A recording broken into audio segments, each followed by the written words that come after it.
қабырғалары 8, 15, 17 болатын үшбұрышқа сырттай сызылған шеңбердің радиусы неге тең? Енді біздер суретін салып алайық алдымен.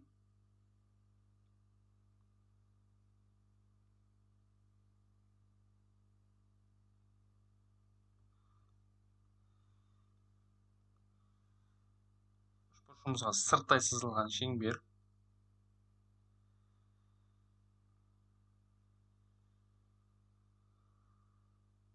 Шамамен осылай болады. Енді центр бізде мына жерде болады. Және радиусын табу үшін нүктесі А, Б және С. Үшбұрыш берілген. Жақсы. Осы радиусы біздер табуымыз керек. Бұл жерде енді дайын формула бар. Мысалы, мына қабырғасы бізде 8, мынау қабырғасы BC 15 болсын, және AC қабырғасы 17 болсын. Радиусты табу үшін біздер дайын формуланы қолданайық. Сырттай сызылған шеңбердің радиусын, үшбұрышқа сырттай сызылған шеңбердің радиусын табу үшін мынандай дайын формула бар бізде. Бұл жерде А, Б, С дегені ол қабырғалары 8, 15, 17 қабырғалардың көбейтіндісі, және 4 көбейтілген S ол А, Б, С үшбұрышының ауданы. Жақсы. Қабырғасы бізде белгілі, ол 8 көбейтілген 15 көбейтілген 17 деп жазып алайық. Ал 4 көбейтілген енді үшбұрыштың ауданын табуымыз керек.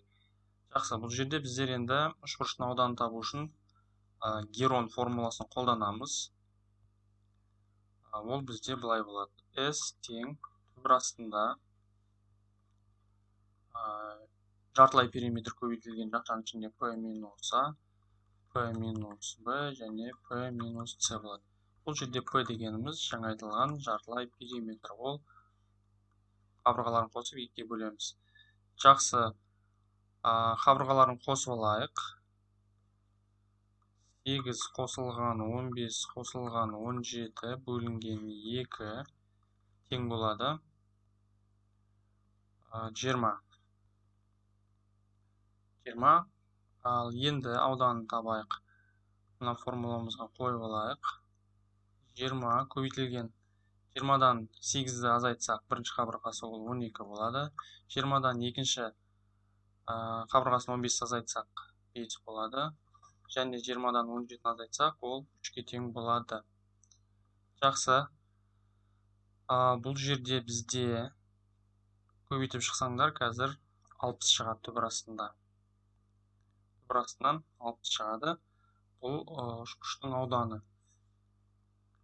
Жақсы. Енді мына жерге біздер 60 деп жазамыз. Тең болады. 4 пен 8-ді қысқартамыз 2, 15 пен 60-ды қысқартамыз 1 болады. Мына жақта бізде 4 болады. 4 пен 2-ні қысқартсақ 2 болады. Ал мұнда 17 бөлімінде 2 қалады. Сонда 17-ні 2-ге бөлсек 8,5-ке тең болады. Яғни бізде жауап мына жерде Б және 17 бөлінген 2 ол F болады.